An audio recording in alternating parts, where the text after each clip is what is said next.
தவமே ஜெயம் நேயர்களுக்கு வணக்கம். ஞானிகள் ஒரு கட்டத்தில் மௌனமாக இருந்து விடுகிறார்கள். அது ஏன் என்று புரிகிறதா? நீங்கள் வீடு வேண்டும், பணம் வேண்டும், மனைவி மக்கள் வேண்டும் என்று அவரை தொந்தரவு செய்கிறீர்கள்.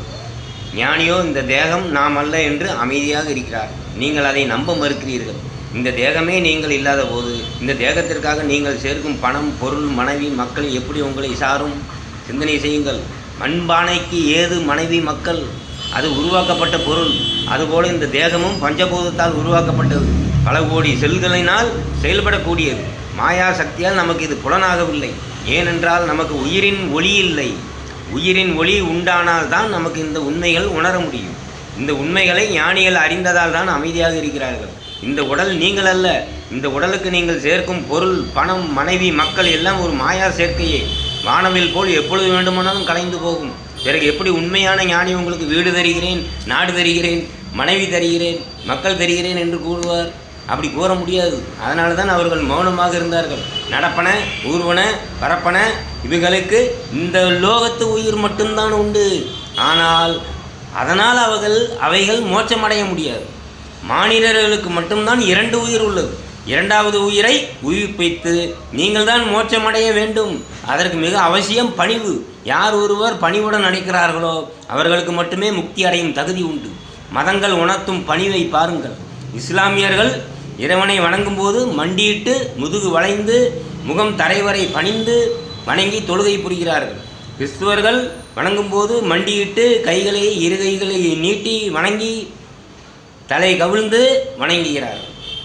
இந்துக்கள் வணங்குகிறது எப்படி பாருங்கள். சட்டை அணியாமல் இடுப்பில் துண்டு அணிந்து சாஷ்டாங்கமாக தன் உடலையே அர்ப்பணிப்பதாக கீழே விழுந்து வணங்குகிறார்கள். இவையெல்லாம் எதை குறிக்கிறது என்று கவனியுங்கள். பணிந்தால் மட்டுமே இந்த யோகங்கள் சித்திக்கும், ஞான வழி கிடைக்கும், பிறக்கும். திருமந்திரத்தில் 606 அவர் சொல்கிறார் பாருங்க. மணி, கடல், யானை, வார், குழல், மேகம், அணி, வண்டு, தும்பி, வளை, பேரிகை, யாழ், தனித்தெழு நாதங்கள் தாமவை 10ம் பணித்தவர்க்கு அல்லாது பார்க்க வெண்ணாதே. என்ன சொல்லுவார் பாருங்க. ஓசை, நாதம், இது காதில் கேட்கக்கூடியது. இதெல்லாம் இந்த 10ம் எப்படி கேட்கும்? பணிந்தவர்களுக்கு மட்டும்தான். நான் இந்த உடம்பில்லை என்று நாம் நினைத்து பிரம்மத்தின் முன் நம் பணிந்தால் மட்டுமே இதெல்லாம், இந்த ஓசையெல்லாம், இந்த நாதம் நமக்கு கேட்கும் என்று அவர் கூறுகிறார். இந்த நிலை எல்லோருக்கும் கிடைக்கும். இந்த நிலையில் இருக்கணும். நான் இன்னும் அகங்காரத்தை முதல் விடுங்கள். நீங்கள் இந்த உடல் இல்லை. அதற்கு நீங்கள் மரியாதை கொடுப்பதும் அதற்கு நீங்கள் மரியாதை தேடுவதுமாக இருப்பதா உங்களுக்கு உயிரை மறைத்து விடுகிறது. நீங்கள் இதிலேயே நேரத்தை செலவிடுகிறீர்கள். நீங்கள் யார் என்பதை அறியாமலே மறித்து போகிறீர்கள். உங்களுக்கு யாரும் மரியாதை கொடுக்கவும் வேண்டாம். நீங்கள் அதை தேடி அலையவும் வேண்டாம். வீண் காலவரியம் செய்யாமல் காலத்தை அறிந்து செயல்படுங்கள். காலம் எப்படிப்பட்டது என்று நீங்கள் யாரும் உணரவில்லை. உதாரணம் பார்ப்போம். 5 மணி ஆனவுடன் 5 மணி பூ பூக்கிறது. சூரியனை பார்த்தபடி சூரியகாந்தி பூ நகர்கிறது. சூரியனை கண்டு தாமரை மலர்கிறது. சந்திரனை கண்டு அள்ளி மலர்கிறது. பௌர்ணமி அன்று மட்டும் மலரும் மலர் உண்டு. 12 வருஷத்துக்கு ஒரு முறை குறிஞ்சி பூ பூக்கிறது. தொட்டாலே சுருங்கிவிடும் தொட்டாச்சி நீங்கி. இவையெல்லாம் எப்படி நடக்கிறது என்று சிந்தித்து பாருங்கள். இந்த கால நிர்ணயத்தை எப்படி இந்த மலர்கள் அறிகிறது? அவை எப்படி சூரியனையும் சந்திரனும் கண்டவுடன் மலர்கிறது? 12 வருட கணக்கு எப்படி தெரிகிறது? இந்த கணக்கெல்லாம் மலருக்கு தெரிகிறதா?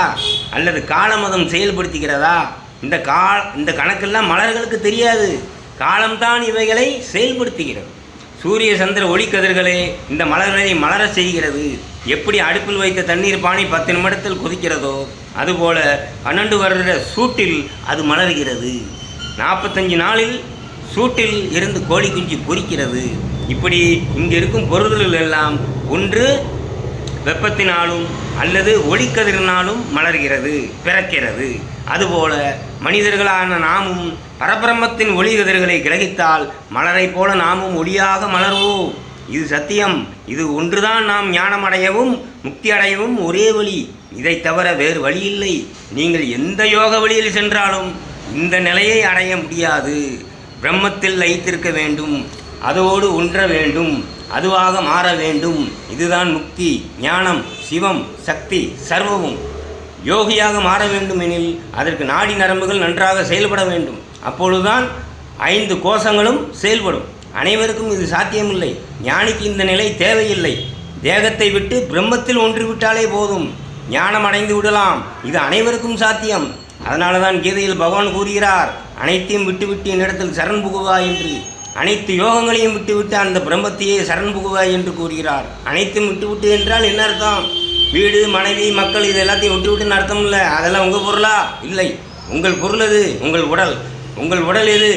நான் என்னும் அகங்காரம். அந்த அகங்காரத்தை விட்டுவிட்டு என்னிடத்தில் சரண் புகுவாய், பிரம்மத்தில் சரண் புகுவாய், நான் உன்னை காப்பாற்றுவேன் என்று அவர் கூறுகிறார் என்பதை தெரிந்து கொண்டு வாழுங்கள். வணக்கம்.